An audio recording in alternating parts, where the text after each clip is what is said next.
Vous venez d'effectuer les premiers tests salivaires, enfin vous n'en avez pas eu à en effectuer, mais en tout cas on peut considérer que les premiers tests vont avoir lieu dans le département, hein, c'est ça, officiellement. Est-ce que vous pouvez nous expliquer dans quelles conditions vous allez effectuer ces tests? Sous quelles conditions? Sous quelles conditions? C'est principalement lorsque un conducteur commettra une infraction susceptible d'entraîner une suspension du permis de conduire. D'accord? Ou lorsqu'il y a des indices laissant penser que c'est un consommateur.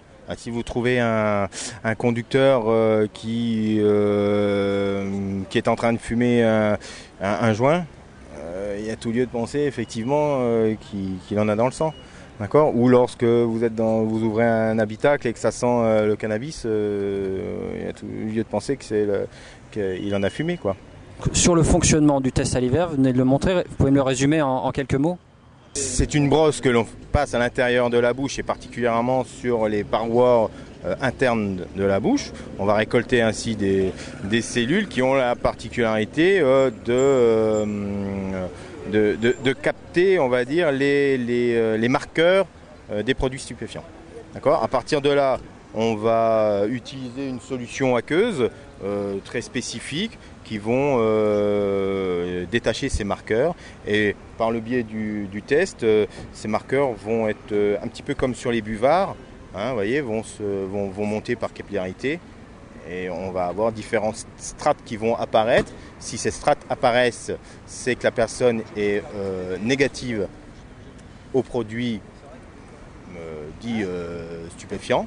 Par contre, si on note l'absence d'une strate, c'est qu'il est positif à ce produit-là, à ce moment précis. S'il y a contrôle positif, on fera bien évidemment la prise de sang, la réquisition en médecin, la prise de sang pour plus ample, pour déterminer avec exactitude la présence. On a vu dans la presse qu'il y avait des doutes sur la fiabilité de ces tests. Vous, qu'est-ce que vous pouvez dire sur ça? Non, il n'y a pas de fiabilité à mettre en cause. Le test réagit ou ne réagit pas. C'est-à-dire, il y a eu consommation ou il n'y a pas consommation. Point barre. Il n'y a pas de taux comme dans l'alcool. Et il y a ou il n'y a pas. La porte, elle est fermée ou ouverte. C'est tout.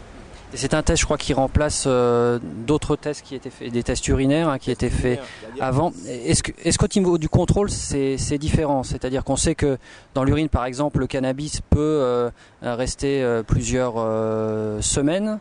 Est-ce que... Oui, enfin, plusieurs semaines, on va dire quelques jours. Dans l'urine, dans le sang. Dans le sang, c'est un peu... Oui. Hein? Et la salive, c'est la même chose? Non, ça va rester dans les... je crois que ça doit être dans les 48 heures, un truc comme ça. Hein? Donc, on sait qu'à un moment donné, la personne a consommé. Est-ce que vous savez, entre autres, pourquoi vous avez été arrêté? On vous en a parlé? Du tout. Bon, en fait, aujourd'hui, il y a une opération, c'est les premiers tests salivaires pour la détection de drogue qui sont effectués. Qu'est-ce que vous en pensez de ces tests? C'est très bien et il faut qu'il soit fait. Et je suis prêt à m'y soumettre.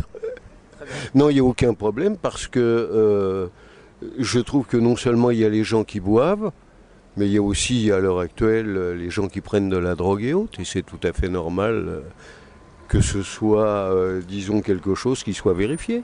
Je trouve ça normal parce qu'il y a beaucoup de gens qui se droguent et qui prennent la voiture inconsciemment, qui peuvent avoir un accident à tout moment en faisant pas attention. Et moi je trouve ça normal.